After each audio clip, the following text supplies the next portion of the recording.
Many of us saw the chilling video lately of the female pedal cyclist who lost her life at Lusignan, East Coast Demerara in an accident with a motor lorry.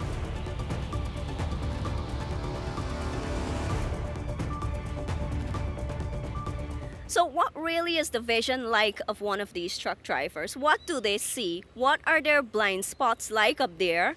And how can pedestrians and cyclists protect themselves when on the road?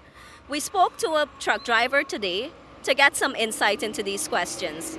If you're directly behind the truck, then we wouldn't be able to see anything. If you're underneath the rearview mirrors, we can't see anything because the rearview mirror gives us a glance at the back or the side of the truck rather.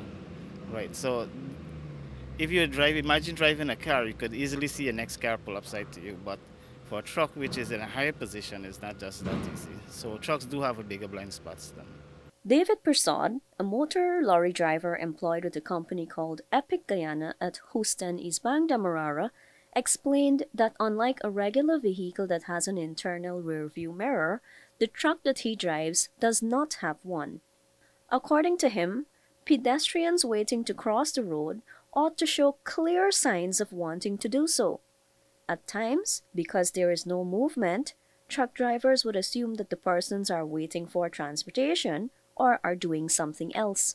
To recognize if the driver stopped for you to pass, make eye contact with the drivers and he will give you the signal to pass. Because what happens sometimes is that you don't make no movements. A car might come and want to cross the road and you flash your light to the truck and the truck stops for the car to pass. The truck driver didn't notice you. So what we encourage pedestrians to do is wave like a stop, like you stop in the vehicle and point across the road. Because drivers, they scan the road for movements and ready to react to that. So when you don't move, you don't notice that you're moving. According to Persod, it would be wise for a pedestrian to pass at least 12 feet in front of the truck, as anything under this would be difficult for them to recognize. They assume that you stop for them. They didn't catch you off guard sometimes. Like we said, it depends on your lorry man to help you out. Motorcyclists, what they do when they're both ways traffic stop, they blow their horn and they just speed up in the middle of it. There are some turns like on the road, like DDL areas.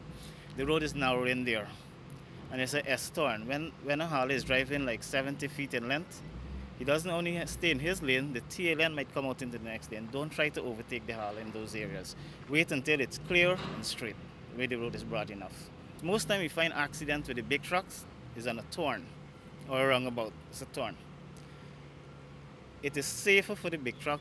There's a case where in Gaffur Roads, to go straight over to Shore Base, the police would tell you to turn around and go away somewhere to the harbor bedside in the peak hours.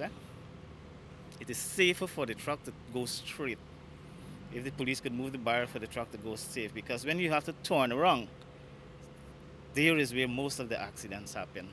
Like minibuses, some truck drivers work with a daily target, and in trying to reach it, they often speed and operate their vehicles recklessly on the roadways. Persod cited courtesy and patience as two keys that could help his fellow truck drivers to effectively navigate the roadways.